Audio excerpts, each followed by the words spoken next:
Hey Karen, great lesson today. I just wanted to follow it up by giving you a quick video here of your serve against one of the best players in the world, Rafa Nadal.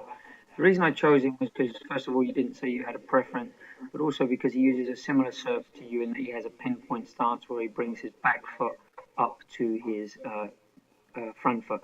Now, what I've done is I've actually uh, switched Rafa to a right-handed player for the purposes of this video, just so it's easier to compare it to yours. And what I want to do is just take you through a few uh, differences in your serves that may sort of become interesting to you in order to create a more effective and efficient serve. Now, the first thing that I want you to take note of is right here, you're going to notice how your foot has come to the side of the, sorry, your back foot has come up to the side of the front. If you look at Rafa's foot, it's come directly in here. So he has his feet perpendicular to the baseline. Now, what that is going to do is it's going to allow him to facilitate more hip drive because you can see here his hips are facing us completely. Whereas your hips, I'm going to just draw that on there now, they've already started to turn a little bit and you haven't hit yet. So you're going to lose a little bit of power there because you've already opened your hips too early. So Rafa has a lot more stored elastic energy in his muscles right now that he's going to be able to use to explode into the ball. The next thing, as we roll the tape forward, I'm just going to slowly go on, is right here. What you're going to notice is that Rafa has the perfect position. It took him a long time to get this. He had problems with his serve.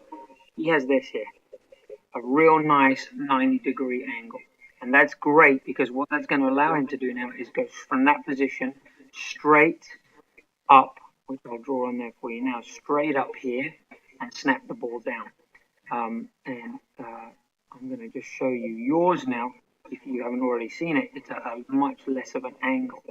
Okay. And the problem with that is that now your motion is going to turn into almost like a shot put motion, where you're throwing a shot put in the Olympics and you're going to push it up rather than being able to go down and snap it. Hence why we had to work a little bit this morning on trying to get more wrist snap. But the underlying cause for that is actually that your elbow is getting too low in the back part of the swing there. So we need to work on that a little bit. And one thing I really felt with you this morning is that you have a really great live arm.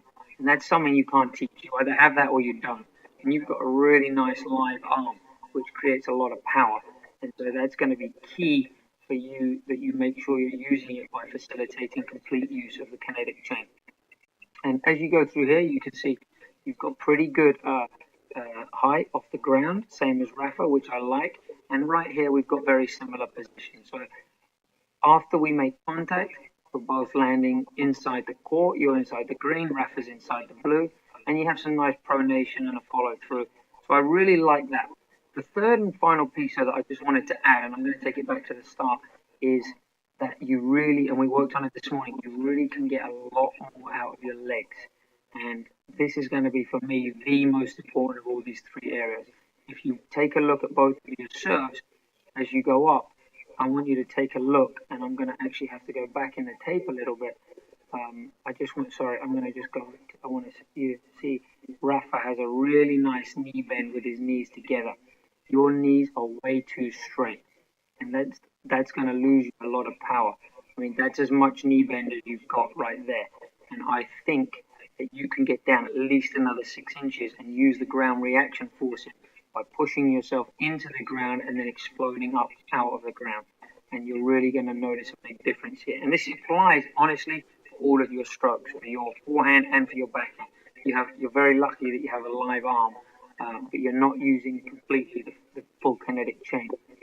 So this is just the three areas I'd like to highlight for you. I am going to put it now into a transparency mode, and a lot of people like this just because it gives them a chance to really have a feel of how their serve looks over the other player. So what I'm doing here, as you can see now, I've got you right on top of Rafa there, and you're going to be able to see as I go through this video the exact differences in your serve to his, right on top of each other. And I'm not going to say too much now, I'm just going to let you watch a couple so you can see it through a couple of times.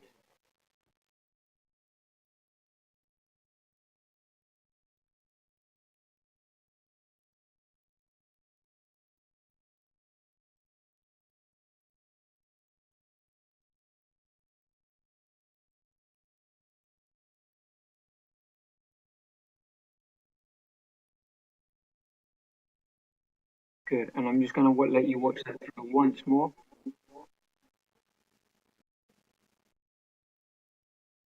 Again, the elbow position, the leg position.